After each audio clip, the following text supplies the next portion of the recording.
할렐루야. 반갑습니다. 우리 그리스도인들은 조상들 곧 세상의 것들로부터 이어지는 헛된 행실에서 대속함을 받은 사람들입니다. 오늘 본문에서 그리스도인이 어떤 사람이냐? 그것은 조상으로부터 물려받은 이 헛된 행실로부터 대속함을, 구원함을 받은 사람이 그리스도인이다. 그렇게 정의해요. 오늘 보면 18절을 같이 읽습니다. 너희가 알거니와 너희 조상이 물려준 헛된 행실에서 대속함을 받은 것은 은이나 금같이 없어질 것으로 된 것이 아니요. 오늘 사도 베드로는 오늘 우리 그리스도인의 정체성이 어떤 사람이냐를 분명하게 말씀합니다. 즉 세상의 헛된 행실에서 대속함을 받았다라고 정의해요. 대속함을 받을 것이다가 아닙니다. 장차 신앙생활 잘하고 열심히 하면 대속함 곧 구원함을 받을 것이다. 그렇게 말씀하지 않고 너희는 이미 구원함, 대속함을 받았다라고 말씀하는 것입니다. 이것을 공동번역성에는 이렇게 적었습니다. 여러분은 조상들에게 물려받은 헛된 생활에서 해방되었습니다. 오늘 저와 여러분은 헛된 생활에서 해방될 사람들이 아니고 이미 해방된 사람인 줄로 믿으시기 바랍니다. 이미 너희는 조상으로부터 물려받는 이 세상의 허망한 것들로부터 해방된 그런 사람이라는 걸 기억하라는 거예요. 물론 우리가 연약하여 종종 헛된 행실, 헛된 생활에 미어 살아갈 때도 있지만 분명한 것은 그럼에도 불구하고 이미 대속함을 받았고 해방되었다라는 거예요. 고린도후서 5장 17절을 같이 읽습니다. 그런즉 누구든지 그리스도 안에 있으면 새로운 피조물이라 이전 것은 지나갔으니 보라 새 것이 되었도다. 이전 것은 이미 지나갔다고 말하는 거예요. 지금 지나가고 있는 중이 아닙니다. 이미 다 지나갔고 장차 새로워질 것이 아니고 이미 새로워졌다라고 선언하고 있는 것입니다. 이것은 하나님의 말씀이요 하나님의 선언입니다. 그런데 우리는 이 말씀을 온전히 받아들이기를 주저합니다. 왜냐하면 눈에 보이는 자신의 모습을 보면 여전히 헛된 행실 가운데, 헛된 생활 가운데 매여 있고 그런 모습에서 벗어나지 못하고 있는 자신의 모습을 보니까 아이고 뭘 지나가기는 지나가. 아직 멀었어. 나는 여전히 이 굴레를 벗어나지 못하고 있다라고 그렇게 생각합니다. 그러나 성경은 그렇지 않다. 너는 이미 이전 것은 지나갔고 새 사람이 되었다. 그렇게 선언하고 있는 것입니다. 오늘 우리는 이것을 믿음으로 수용하고 받아들여야 되는 것입니다. 여러분 이것이 겸손이에요. 아이고 나는 아직 멀었어요. 나는 아직도 부족해요. 이것은 겸손이 아니에요. 이거는 불신앙인 것입니다. 여러분 불신앙과 겸손을 혼돈하면 안 돼요. 아니 보면 불신앙인데 자기는 그게 겸손이로 착각하고 있다 이 말이에요. 하나님의 말씀과 나의 삶의 불일치가 일어날 때 나의 삶을 택하지 않고 그럼에도 불구하고 내가 하나님의 말씀을 받아들이고 나는 이미 헛된 행실에서 구속함을 받았고 이전 것은 지나갔고 새 것이 되었노라 이렇게 믿음으로 취하는 이것이 신앙이라는 것입니다. 이걸 우리가 받아들여야 돼요. 겸손과 불신앙을 혼돈하면 안 되는 것입니다. 여러분은 지금 구원에 대한 확신이 있습니까? 여러분 오늘 이 밤에 오늘 저녁에 잠을 자다가 세상을 떠나면 나는 틀림없이 하나님의 품에 천국에 들어갈 확신이 있습니까? 아멘 해야 되는 거예요. 목사님 죽어봐야 알지 나는 자신이 없어요. 뭐 열심히는 하겠지만 그건 겸손이 아니에요. 그건 불신앙인 거예요. 오늘 우리는 아멘 해야 되는 것입니다. 왜? 내 삶은 여전히 부족하지만 하나님의 말씀이 너는 이미 새 것이 되었고 새로운 피조물이 되었다고 말씀하니 나는 그 말씀을 취합니다. 내 눈에 보이는 현실을 취하는 것이 아니라 하나님의 선언, 하나님의 말씀을 내가 취합니다. 그게 겸손이고 그게 신앙이다 이 말이에요. 이런 이야기가 있어요. 어느 임금님이 이 암행시차를 또 이 마을 저 마을 쭉 암행시차를 하는데 어느 다리를 지나가는데 그 다리 밑에 소년 거지가 그 애 쫓겨 있는 거예요.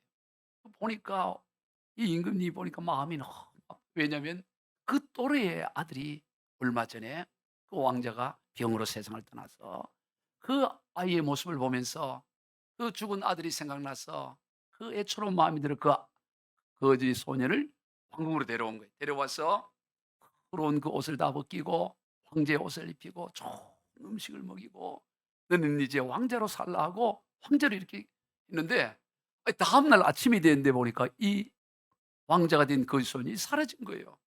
궁궐이 난리가 난 겁니다. 도대체 이 왕자가 어디 갔냐. 이 궁궐에 아무리 찾아도 없어서 나중에 찾아봤더니 어디 있냐, 그 바로 그 다리 밑에 있는 거예요. 그래서 시중들은 그 신하들이 "왕자님 왜 여기 계십니까?" 이랬더니 나는 아침에 세수를 일어나면 세수부터 하는데 세수하러 여기 왔다고. 늘 저는 이 다리 밑에 이 물에서 세수를 했기 때문에 세수하러 왔다는 거예요. 지금 뭔 얘기입니까?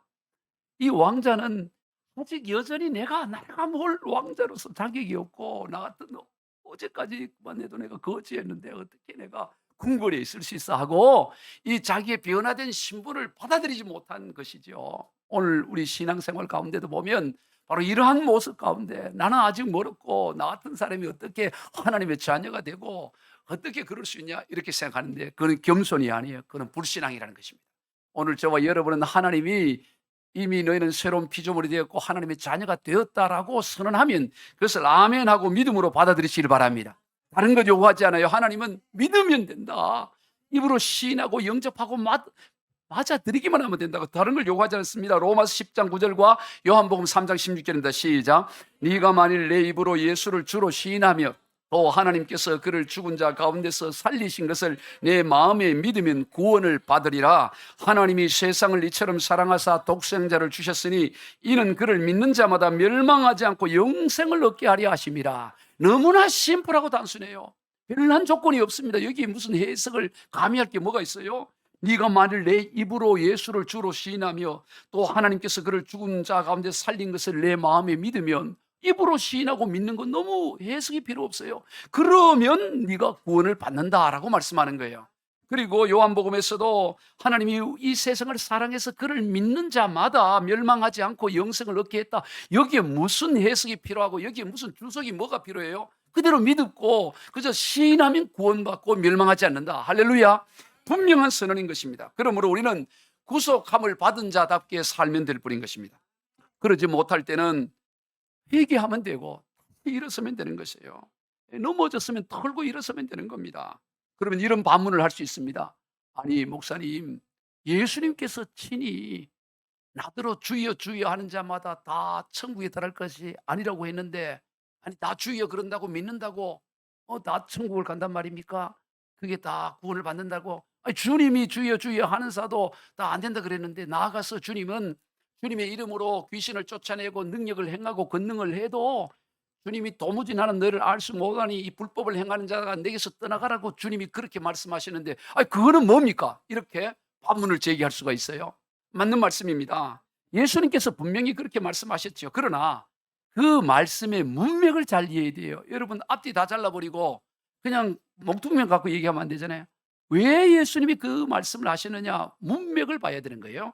바로 그 말씀이 시작되는 마태복음 7장 15절입니다. 우리 같이 읽어봅시다. 거짓 선지자들을 삼가라. 양의 옷을 입고 너에게 나오나 속에는 노략질하는 일이라. 주님이 그때 하신 말씀은 누구를 대상으로 하냐면 거짓 선지자, 그 노력을 하는 이 이리와 같은 거짓 선지자, 자기의 욕심을 탐하고 예수 이름을 통해서 뭔가 자기의 이득을 탐하려고 하는 이 거짓 선지자, 영혼을 도둑질하는 이 거짓 선지자들을 향한 말씀이지 일반 성도들을 한 얘기가 아니라는 겁니다. 마태복음 7장 22절 시작. 그날에 많은 사람이 나더리되 주여 주여 우리가 주의 이름으로 선지자 노릇을 하며, 이 바로 거짓 선지자예요. 선지자 노릇을 하면서 주의 이름으로 귀신을 쫓아내며 주의 이름으로 많은 권능을 행하지 않는 애, 즉 거짓 선지자로 영적 사기꾼으로서 여러 가지 이런저런 권능을 행하는 그들에 대한 책망과 경고의 말씀이지, 일반 성도들에 대해서 그 믿음과 삶이 일치하지 못하는 성도들에 대한 말씀이 아니라는 거예요. 만약 이것을 확대 적용하여 일반 성도들에게까지 적용을 한다면 구원받을 사람이 한 사람도 없어요. 누가 자기가 믿는 믿음 그대로 삶 가운데 일치된 삶을 살 수 있겠어요? 누구도 일치된 삶을 못 삽니다. 엄격한 하나님의 잣대로 되면 믿음과 삶이 일치한 사람이 한 사람도 없어요. 왜냐하면 믿음 자체가 뭐가 핵심이라고 그랬죠? 믿음의 가장 중요 요소가 의심이에요. 의심이 없는 믿음은 믿음이 안 됩니다 그랬죠? 100% 믿음이라는 것은 이건 사실이지 믿음이 아닌 거죠. 이 컵이 이게 100% 컵이라는 것은 이것은 믿는 게 아니에요. 이거는 사실인 거예요. 이게 보이지 않는 곳에서 컵이 있다. 이거는 믿음인 거죠. 그렇기 때문에 있을까 없을까라고 이 믿음에는 반드시 의심이 있기 때문에 믿음 있고로 생활의 일치는 일어날 수가 없는 것입니다. 논리적으로. 그러므로 이 말씀은 바로 이 거짓 선지자들, 바로 영혼을 노략질하는 이 거짓 선지자들에 대한 주님의 책망의 말씀이다. 그러나 그렇다고 해서 그저 예수님을 주로 고백하기만 하면 구원에 이르기 때문에 그저 그 행동은 그렇게 중요하지 않다라고 한다면 그건 더 나쁜 거예요. 그건 더 말이 안 되는 것입니다. 바울은 로마서 6장에서 아니 우리는 죄에 대해서 죽었는데 어떻게 이제 죄를 짓자 그런 말을 할 수가 있냐? 그런 논리적으로 합당하지 않다. 여러분 늘 말씀을 드리지만 이 믿음이라는 것은 예수님을 우리의 삶 가운데 영접하고 그분과 동행하는 삶이 믿음이에요. 그런데 예수님과 동행하는 삶이 믿음인데 예수님을 전혀 의식하지 않고 행동에서 전혀 그것이 나타나지 않는다면 그거는 처음부터 믿음이 없는 거예요. 그걸 믿는다고 할 수가 없는 것이죠. 중요한 것은 누구든지 믿으면 구원함을 받고 믿으면 영생을 얻는다는 사실인 것입니다. 그것이 하나님의 말씀이요 그것이 하나님의 기준인 것입니다. 그것을 받아들이는 것이 겸손이에요. 그러므로 구원함을 받은 자로서 그렇게 살아가면 되는 거예요. 그러지 못하고 넘어지면 헐고 일어나면 되는 것이고 회개하면 될 뿐인 것입니다. 오늘 저와 여러분은 더 이상 넘어져 있는 인생이 아니고 더 이상 배밀이 하는 인생이 아니고 일어나 걷고 뛰어다니는 인생인 줄로 믿으시길 바랍니다. 오늘 저와 여러분은 죄와 저주와 사망에서 해방되어서 이제는 자유함을 얻고 해방을 얻고 걸고 뛰어다니는 인생이지 넘어졌다고 늘 바닥에 기어있는 인생이 넘어질 수 있지요. 있지만 털고 일어나서 또 뛰어가면 되는 것입니다. 이미 구원함을 받았고 해방을 얻은 것입니다. 나 이제 주님의 새 생명 얻음모 옛것은 지나고 새 사람이로다. 아멘. 나 이제 주님의 새 생명 얻음모 옛것은 지나고 새 사람이로다. 그 생명 내 맘에 강같이 흐르고 그 사랑 내게서 해같이 빛난다. 영생을 누리며 주 안에 살리라. 오늘 또 내일 또 주 함께 살리라. 아멘. 여러분 이 찬양은 우리 새생명교회 주제예요. 새생명교회 이름이 어디서 나오냐? 이거였어요. 나 이제 주님의 새 생명 얻은 새 생명을 얻었어요. 그러므로 우리는 어떻게 하면 되느냐? 우리는 이미 새 생명이 얻었고 새 사람이 되었다는 거예요. 그런데 여전히 나는 아직도 헌 생명입니다. 헌 사람입니다. 그렇게 하는 건 겸손이 아니고 불신앙이라는 것입니다. 오늘은 이미 옛것은 지나갔고 새 것이 되었고 우리 마음에는 새 생명이 강같이 흐르는 줄로 믿으시기를 바라요. 이걸 내가 믿음으로 인정하면 강물이 되는 것입니다. 이미 새 사람이 돼서 그 생명 내 마음에 강같이 흐르고 그 사랑 내게서 해같이 빛난다. 이제 문제는 뭐냐? 그것을 믿고 영생을 누리는 것입니다. 영생을 누리며 주 안에 사는 것입니다. 주님과 함께 영생을 누리고 살아가는 것입니다. 오늘 또 내일 또 주님과 함께 살아가는 삶, 그것이 우리에게 있는 줄로 믿으시길 바랍니다. 왜냐하면 그런 데 있어서 엄청난 대가 지불이 있었기 때문이에요. 근본 하나님의 본체이신 예수 그리스도의 죽음이 있었단 말이에요. 그저 우리가 입술로 예수를 믿는다, 구원받았다, 그건 너무나 경박하고 값싼 믿음이죠. 대가 지불이 없이 그냥 믿는다는 건 황당한 이야기고 말이 안 되는 거죠. 너무 가벼운 거죠. 그런데 우리의 그 믿음 뒤에는 어마어마한 대가 지불이 있다는 것입니다.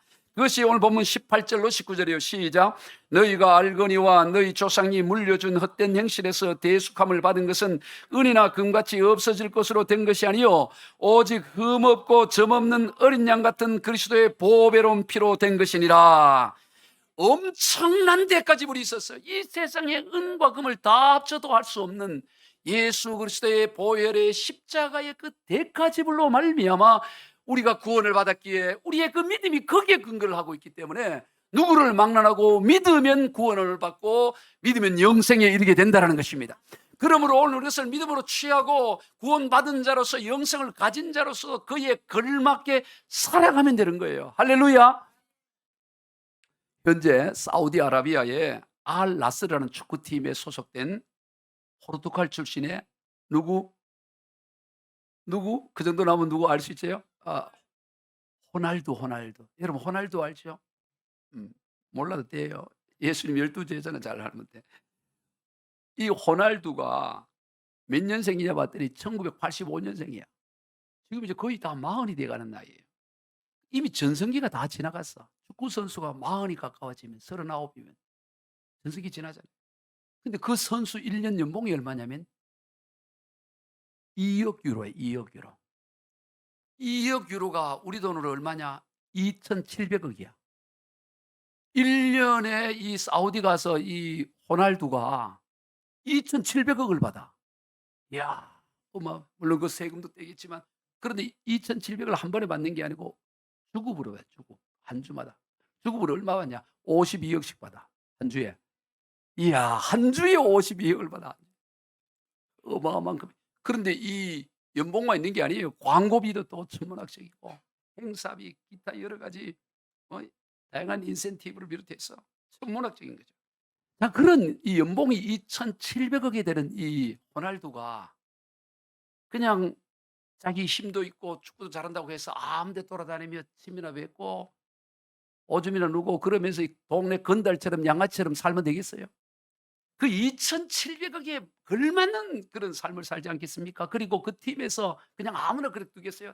철저히 보호해 주고 철저히 지키지 않겠습니까? 왜냐? 그 어마어마한 대가를 치르고 데려왔으니까 팀도 그렇고 호날두도 그렇고 그 2,700 억에 맞는 걸맞는 그런 행동을 하는 것은 지극히 당연한 거 아니겠어요? 제가 왜 이 얘기를 할까요? 오늘 저와 여러분은 그와 비교할 수는 수천억과 비교할 수 없는 근본 하나님이신 예수 그리스도의 보혈의 피값으로 우리의 몸값이 정해진 줄로 믿으시길 바랍니다. 그러니 어떻게 살아야 되겠어요? 은과 금이 귀한들 예수 보혈의 피에 견적이나 갈 수 있겠어요? 그러므로 오늘 우리가 남들보다 은과 금이 좀 부족하고 또 남들보다 건강이 부족하고 남들보다 인맥이나 지식이 부족한들, 그게 뭐 그리 대단하겠냐 이 말이에요. 그런 것들 다 합쳐봐야 예수 보혈의 피 한 방울 같지도 않대, 피 한 방울도. 할렐루야. 그래서 제가 어제 말씀을 준비하면서 그냥 우리의 몸값이 이게 다 이래만 계산해서 가지고 우리는 뭔가 이게 실제적인 수치를 가져야 이게 더 와닿잖아요. 그래서 제 스스로 생각했어요. 과연 내 몸값은 얼마가 될까? 오늘 우리 영혼의 값은 무한대니까 이거는 비교하지 말고 우리 육신의 몸값, 이게 얼마로 이 계산을 해야 될까를 곰곰이 생각을 해봤어요. 그런데 내린 결론은 뭐냐? 적어도 축구 선수보다는 높아야 되지 않겠냐? 왜냐? 축구 호날두가 골대에 공 넣는 게 그게 뭔 의미가 있어요? 공을 잘 넣는다고 해가지고 그게 거기서 쌀이 나와요, 밥이 나와요, 전기가 생겨요, 물이 생겨요? 아무것도 안 생긴다고. 그저 사람들이 거기에 의미를 부여하는 거지. 11명씩 해서 골대를 공을 잘 넣은 걸 그걸 환호하는 거지. 만약 개나 소가 그 의식이 있어서 그걸 본다면, 아니 왜 인간들이 저렇게 난리를 지기지? 저 공 넣는 게 저게 뭔 의미가 있다고 2,700 억을 주고 거기에 가기 위해서 얼마나 그 경기장이 가끔씩 무너져서 압살을 당하고 죽기도 하고, 아니 골대에 공 넣는 게 그게 뭔 가치가 있냐 이 말이에요, 가치가. 근데 사람들이 거기에 의미를 부여해서 2,700 억을 준단 말이에요. 아무 사실은 별 의미가 없는 건데. 그런데 오늘 저와 여러분이 특히 목회자가 설교를 하고 복음을 전하고 영원한 멸망에 갈 영혼을 주님께로 인도하는 이 일은 축구 선수보다야 10배 이상 돼야 돼, 10배. 그래서 제 스스로 정했어요. 이게 항상 연봉은 올라가지만, 그래서 저는 어떻게 결정을 했냐, 이 호날두의 10배로 했어요. 그러니까 호날두가 2,700억이니까 나는 내 몸값은 2조 7천억이다. 여러분 저를 우습게 여기지 말아요. 저는 저 스스로 몸값이 2조 7천억, 최하야 최하, 2조 7천. 그럼 어떻게 해야 됩니까?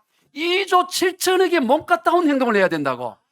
그저 시시한 거 몇 푼 얼마에 사람 앞에 머리 숙이고 줄 서고 그까지 몇십만 원, 몇백만 원, 몇십억 거기에 줄 서는 것이 아니라, 아니 2조 7천억이 몸값인데 어디에 거기에 그거를 머리를 숙이고 엉뚱한 데 줄을 섭니까? 할렐루야. 거기에 걸맞는 삶을 살아요. 거기에 걸맞는 사람. 우리 찬송가 257장에 보면 금이나 은같이 없어질 보배로 속죄함 받은 것 아니요 거룩한 하나님 어린 양 예수의 그 피로 속죄함 얻었네. 속죄함 속죄함 주 예수 내 죄를 속겠네. 할렐루야 소리를 합하며 함께 찬송하세. 그 피로 속죄함 얻었네. 아멘. 우리 한번 이 찬양해 봅시다. 우리 찬송가 257장 2절 4절만 해보 3절만. 그다음 3절에 보면 나 같은 죄인이 용서함 받아서 주 앞에 옳다 먹기는 확실히 믿기는 어린 양 예수의 그 피로 속죄함 얻었네. 아멘. 금이나 은같이 없어질 보배로 속죄함 받은 것 아니요. 거룩한 하나님 어린 양 예수의 그 피로 속죄함 얻었네. 속죄함 속죄함 주의 손에 죄를 속했네. 할렐루야 소리를 합하여 함께 찬송하세. 그 피로 속죄함 나 같은 죄인이 용서함 받아서 주 앞에 옳다함 얻으면 확실히 믿기는 어린 양 예수의 그 피로 속죄함 얻었네. 속죄함 속죄함 주의 손에 죄를 속했네. 할렐루야 소리를 합하여 함께 찬송하세. 그 피로 속죄함 얻었네. 아멘.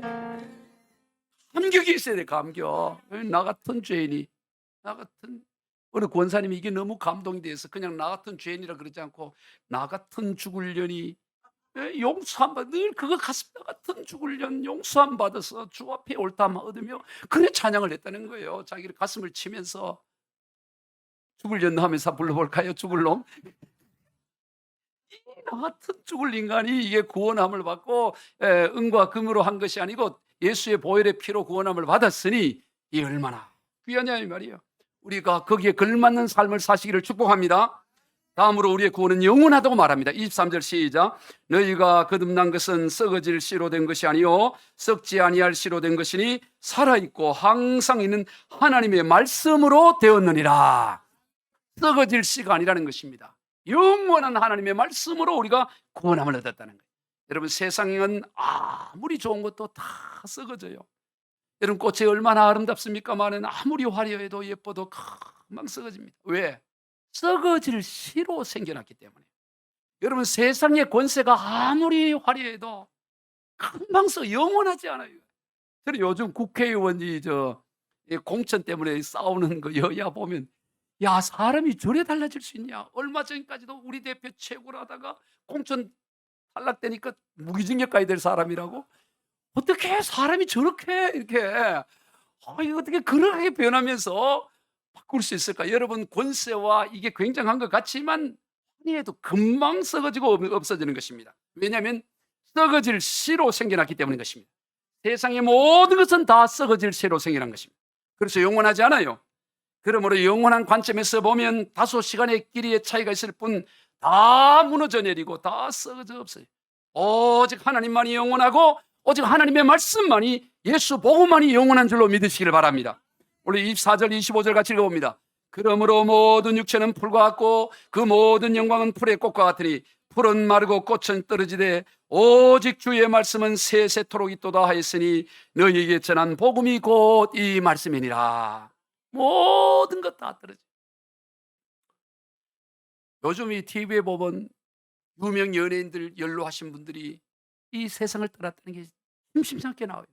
저분이 벌써 80이 넘고 90이고 그런 분들이 우리 어릴 때 처음 TV 들어올 때 그때 아주 화려하던 분이 80년대 근데 벌써 세상 떠났다는 뉴스들이 오면서 야, 그 유명한 연예인들도 그냥 세월 앞에 어쩔 수 없구나. 제가 이 여의도 순복음교회에서 세운 그 오살리 제자들 금식 기도원에 가보면 그 얼마나 굉장하면 금식 기도원에 얼마나 많은 사람이 모이고 그런데 거기에 누가 있어요? 그 천하의 조윤기 목사님이 거기에 안장되어 있는 걸 봐요.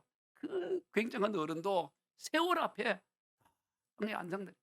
여러분 이 땅에 어떤 인간도 어떤 위대한 영웅을 어떤 굉장한 인생도 다 풀의 꽃과 같이 마르고 또 다 떨어지는 것이 인생이다 이 말이에요. 오직 하나님만이 영원한 줄로 믿으시길 바랍니다. 그러므로 사람을 의지할 게 못 돼요. 하나님 말씀만을 의지하고 그러기에 오늘 우리의 모든 소망은 어디에 소망을 두느냐? 하나님께만 소망을 두라고 말하는 거예요. 오늘 보면 21절 읽습니다. 시작. 너희는 그를 죽은 자 가운데서 살리시고 영광을 주신 하나님을 그리스도로 말미암아 믿는 자리 너희 믿음과 소망이 하나님께 있게 하셨느니라. 오늘 저와 여러분은 어디에 소망을 두고 어디에 근거를 두고 살아갑니까? 너희 믿음과 소망이 하나님께 있게 하셨나. 이것을 공동번역에서는 이렇게 번역했어요. 21절 시작. 여러분은 바로 이 그리스도로 말미암아 그분을 죽은 자 가운데서 살리시고 그분에게 영광을 주신 하나님을 믿고 하나님께 희망을 두게 되었습니다. 오늘 저와 여러분은 하나님을 믿는 것으로 끝나는 것이 아니라 우리는 그 하나님께 희망을 두고 살아가는 사람이에요. 오늘 저와 여러분의 희망은 어디에 있습니까? 하나님께 있습니다. 하나님. 우리의 모든 희망은 하나님. 세상에 두면 희망이 없어요. 희망 시들어요. 일제 35년 시절에 나라가 일제 지배에 있고 식민 지배에 있을 때 젊은이들은 희망이 보이잖아요. 희망이. 점점 일본은 강성해지고 독립의 가능성이 보이잖아요. 온풍기 좀 꺼주세요. 소망이 없는 상황이고 소망이 없는. 그때 그들이 부른 노래가 있어요. 그게 희망가라고요. 희망가. 이 희망가는 1921년에 발표가 되어져서 1930년대 크게 그 일제치하예요. 그런데 이 원래 원곡은 찬송가예요. 1850년에 미국인 제레미야 잉갈스의 찬송 모집에 있는 찬송곡이에요. 그런데 이게 국내에 들어와서 이게 번역을 하고 이게 해서 찬송, 이 복음성가 가운데도 희망가가 있어요. 그런데 일제치하 가운데서 그 젊은이들이 희망이 도무지 보이지 않고 도무지 해방이 보이지 않는 이 절망 가운데 저들은 뭐라고 노래가 있냐? 이 풍진 세상을 만났으니 너의 희망이 무엇이냐? 부귀와 영화를 누렸으면 희망이 족할까? 푸른 하늘 밝은 달 아래 곰곰이 생각하니 세상 만사 충몽 중에 또다시 꿈같도다. 이 슬픔을, 나라 잃은 슬픔과 희망이 없는 이걸 놓고 이 풍진 세상을 만났으니 나의 희망이 무엇이냐? 부귀와 영화를 누렸으면 희망이 족할까? 푸른 하늘 밝은 달 아래 곰곰이 생각하리 세상 만사가 춘몽 중에 또다시 꿈 같도다.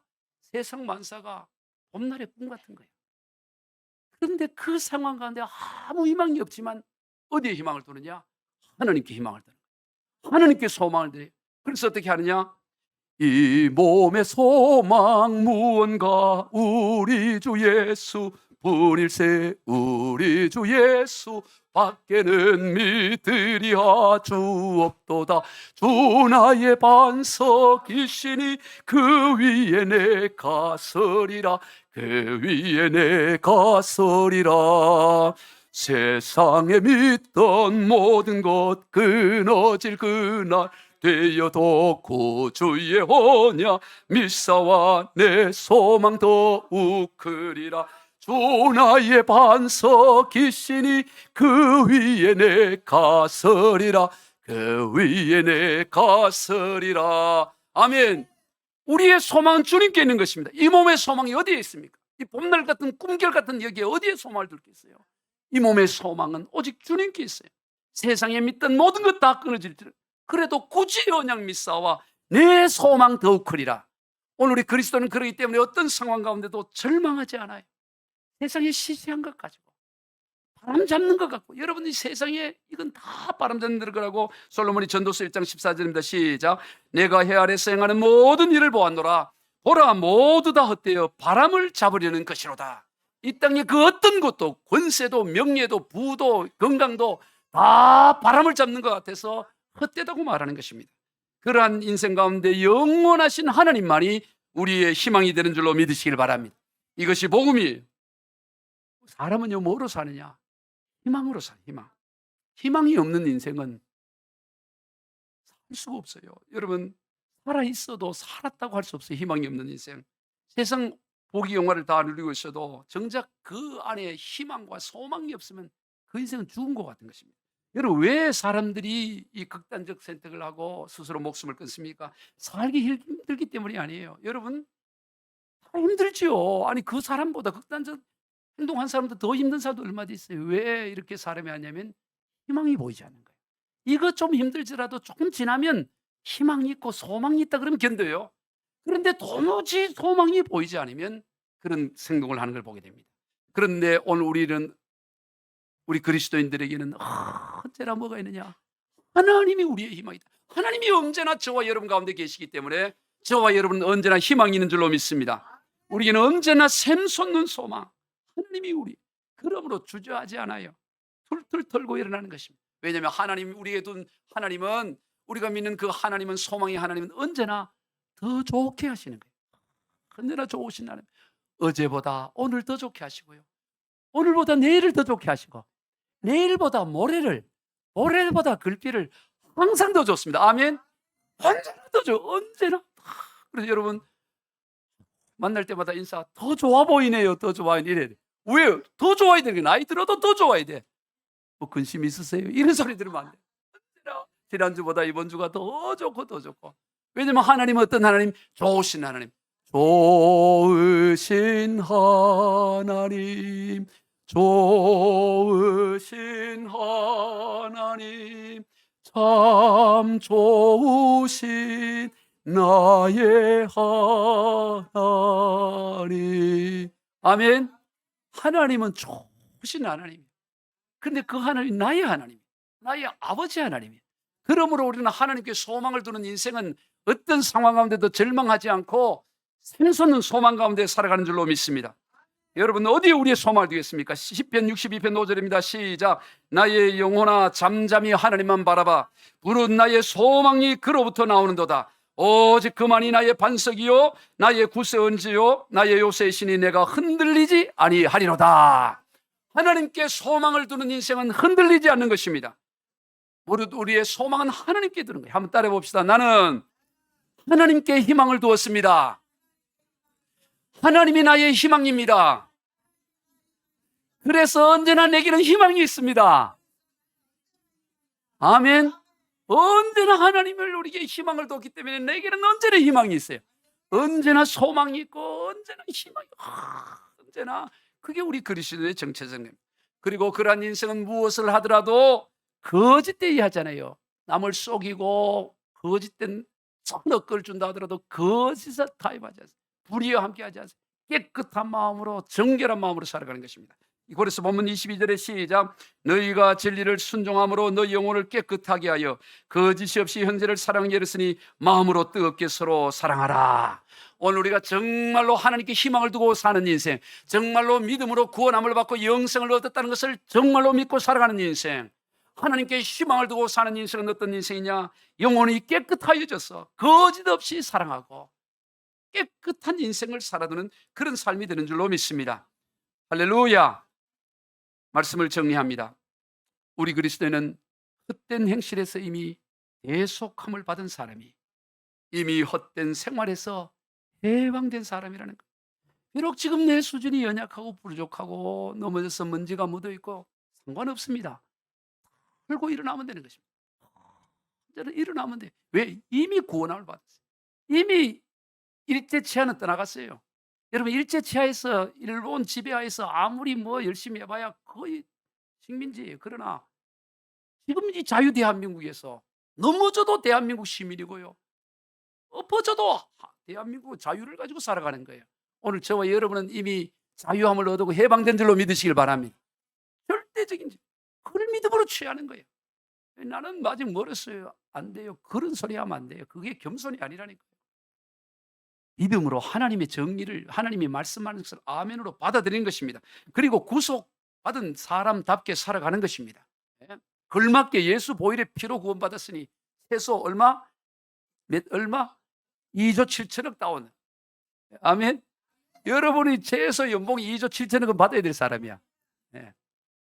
2,700만 원도 못 받더라도 그 마음만은 내가 원래 2조 7천억 값인데, 그래 지금 사람들이 몰라줘서 지금 뭐 겨우 생활이나 하고 있지만 그걸 겨우겨우 가지만 원래는 2조 7천억을 받아야 될 사람. 할렐루야. 거기에 걸맞는 말을 하더라도 그 수준에 걸맞는 삶을 살고 그렇게 살아가는 것이 우리 인생인 것입니다. 왜냐하면 근본 하나님의 본체 대신 예수님의 피 흘림이 있기 때문인 것입니다. 예수 피값으로 지불된 몸값이기 때문인 것입니다. 그러면서 오늘 우리는 언제나 하나님께 소망과 희망을 두고 살아가는 것입니다. 하나님이 우리의 희망이요 우리의 소망인 거예요. 예전에 보면 어른들이 어려울 때 60년 살기 어려울 때야 자식을 야단칠 때 그래요. 야 이놈아, 내가 너 하나 보고 살았는데 내가 왜 사는 줄 아나? 네 하나 보고 사는데 네 그따위 살았네 하고 그 자식이 왜 있는지 뭐 길이 보이지 않으니까. 그런데 오늘 저와 여러분은 어디에 희망을 두느냐? 자식이나 명예나 소유에 두는 것이 아니라 우리는 오직 하나 하나님께 소망을 두고 하나님께 희망을 두고 살아가는 저와 여러분 되기를 축복합니다. 그게 신앙의 삶인 것입니다. 그러므로 넘어져도 툴툴 털고 일어나는 것입니다. 희망인 하나님이 계시기 때문인 것입니다. 무엇을 하더라도 이세 타산적으로 이 얕은 수로 거짓말하고 그래 하지 않아요. 정직하게 하고 거짓되지 않고 담대하게 하고 그러면 누구를 만나도 두렵지가 않는 것입니다. 우리 모두 그런 인생들이 다 되시길 주 예수 그리스도 이름으로 축복합니다. 기도하겠습니다. 하나님 아버지 감사합니다. 오늘 우리를 이렇게 불러주시고 오늘 이 놀라운 이 은혜를 부어주셔서 감사합니다. 오늘 우리의 희망이 어디에 있습니까? 오직 우리의 희망은 하나님께 있음을 고백합니다. 세상에 허망한 것에 우리의 소망과 희망을 두지 않게 하시고 오직 영원하신 하나님께 희망을 두며 언제나 오늘보다 내일보다 모레보다 글빛 점점 더 좋은 감사한 삶을 살아가게 하여 주옵소서. 축복하며 예수님의 이름으로 기도드리옵나이다. 아멘.